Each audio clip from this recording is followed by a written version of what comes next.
bagaimanakah caranya untuk memperbanyak bibit? Di antaranya menggunakan bibit lokal Isabella ya. Nah, ini contohnya kita potong-potong para pemirsa. Kita masukkan di dalam ember, ditambah dengan vitamin B1 untuk tumbuhan ya. Nah, potong-potongan batang anggur kita akan rendam menggunakan kokopit. Kita taruh batang-batang yang telah kita potong ke dalam media ya. Dan sudah banyak yang berhasil menanam anggur dari Sabang sampai Merauke. Udah ratusan ribu orang menanam dan berhasil. Oke, assalamualaikum warahmatullahi wabarakatuh. Selamat siang. Jumpa lagi dengan saya Pak Suprianto di dunia tanaman anggur. Hari ini saya akan ngasih tahu tutorial caranya memperbanyak bibit anggur yang mungkin tidak terjangkau untuk daerah-daerah di luar Jawa. Bisa di Sumatera, di Kalimantan, Irian, Sulawesi yang mungkin para pemirsa ingin membibitkan sendiri. Ya, bagaimanakah caranya untuk memperbanyak bibit? Di antaranya menggunakan bibit lokal Isabella ya. Ini jenis Isabella, bisa Red Master, bisa apa aja yang jenis lokal. Terus kita perbanyak dengan kita menanam. Setelah kita tanam, setelah sejempol kaki boleh dipotong. Nah, ini contohnya kita potong-potong para pemirsa. Kita masukkan di dalam ember. Terus bagaimana cara perlakuannya supaya dia sempurna? Supaya nanti tumbuhnya itu bisa hampir mendekati 100%. Caranya direndam dulu dengan air, dikasih antrakol. Ini antrakol. Saya menggunakan antrakol, ini fungisida. Ya, kira-kira 2 sendok boleh. Ditambah dengan vitamin B1 untuk tumbuhan ya, bukan vitamin 1 buat anak-anak. Jadi vitamin B1 untuk tumbuhan seperti ini bentuknya. Nah, kita kasih bisa 2 sendok, 3 sendok terserah.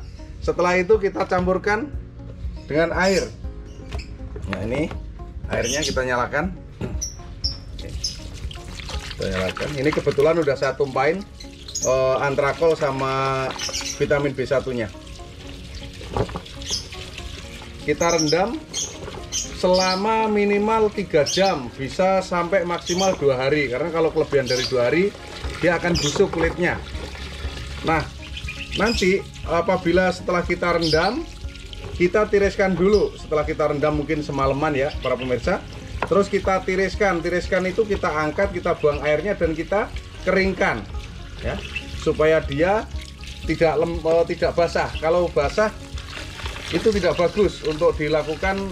Setelah ini kita akan melakukan namanya kita rendam menggunakan kokopit, mengkaulus. Kaulus itu supaya dia tumbuh akar halus ya. Jadi kalau ini setelah kita rendam menggunakan antrakol sama vitamin B1 selama semalam, besoknya ditiriskan. Setelah dia kering baru kita rendam dengan kokopit. Bisa juga menggunakan kertas. Terus ini ditaruh, ditutup dengan kain basah, anduk basah ya. Nggak basah-basah banget, artinya anduk habis dicelupin air terus diperas, terus ditutupkan ditoping di atasnya, ditutupkan di atasnya selama bisa 1 atau 2 minggu, 3 minggu. Nanti kelihatan di sininya akan keluar akarnya, akar-akar halus akan keluar dari bonggolan yang kita potong seperti ini. Nah, mana yang akan kita sambung dengan anggur impor? Nah, itu atasnya. Kalaupun kita belum punya anggur impor, kita tanam dulu. Nanti kita tunggu siapa aja yang menjual entres impor ya, kita cari. Dan cara menyambung udah ada di tutorial Mas Pandu Nirwana yang YouTube sebelum ini para pemirsa, yang udah kita lihat mungkin 3 bulan yang lalu. Bisa dilihat lagi. Nah, ini kita rendam, kita biarkan selama 1 malam. Setelah itu nanti kita akan tiriskan. Habis tiriskan baru kita kubur menggunakan kokopit. Oke para pemirsa, lanjut.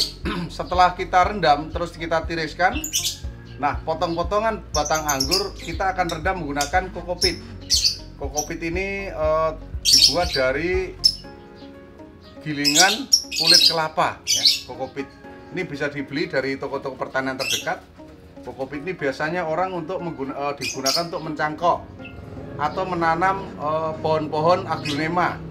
Bisa untuk menanam bunga-bungaan menggunakan kokopit karena dia menahan airnya lama. Nah, kokopit ini kan kering, kita kasih air, boleh ditambah antrakol sedikit. Jadi kita bikin dia cemek ya, setengah kering setengah basah. Jadi nggak harus terlalu basah ya. Kalau terlalu kering dia lama.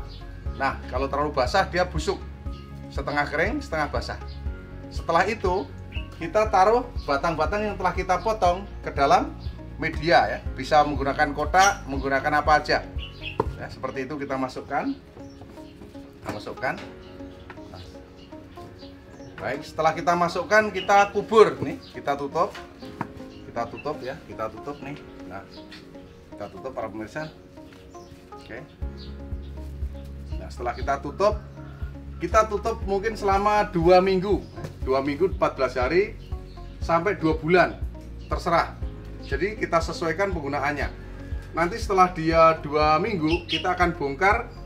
Kemudian kita cek kalau sudah keluar kaulus, kita bisa tanam ya. Kita bisa tanam langsung atau kita carikan jodohnya, entres anggur impor, kita sambung seperti di video-video sebelumnya. Jadi untuk mengembangkan anggur sangatlah mudah, tinggal kemauan kita. Bagi yang hobi bisa mencontoh seperti saya, bagi yang tidak hobi saya doakan semoga suatu saat jadi hobi, jadi pengangguran. Maksudnya pengangguran cinta anggur ya, bukan pengangguran nggak ada kerjaan. Saya doakan pecinta Mas Pandu Nirwana semuanya banyak pekerjaan dan disibukkan oleh pekerjaan. Akhirnya dengan kejenuhan itu di hari Minggu, di hari libur, mereka akan menikmati hidup di kebun. Punya kebun anggur yang indah dan tentunya menyenangkan anak dan istri dan keluarga. Kita bisa panen anggur yang indah di kebun anggur kita sendiri. Jadi anggur tidak perlu media yang luas, cukup ditanam di pot, udah bisa berbuah. Syukur-syukur punya halaman di depan rumah atau mungkin punya loteng di atas ya, atau mungkin di dak di atas kayak saya ini di lantai 3 ditanemin pohon anggur. Yang belum subscribe di Pandu Nirwana silahkan subscribe, like and share. Jangan lupa subscribe juga di channel saya Kebun Anggur Impor Jakarta. Bisa WA ke saya untuk pemesanan bibit 087 888 700 600. Ya, ikuti selalu YouTube-nya Mas Pandu Nirwana, insya Allah Anda akan terinspirasi. Dan sudah banyak yang berhasil menanam anggur dari Sabang sampai Merauke. Udah ratusan ribu orang menanam dan berhasil. Semoga Anda juga berhasil.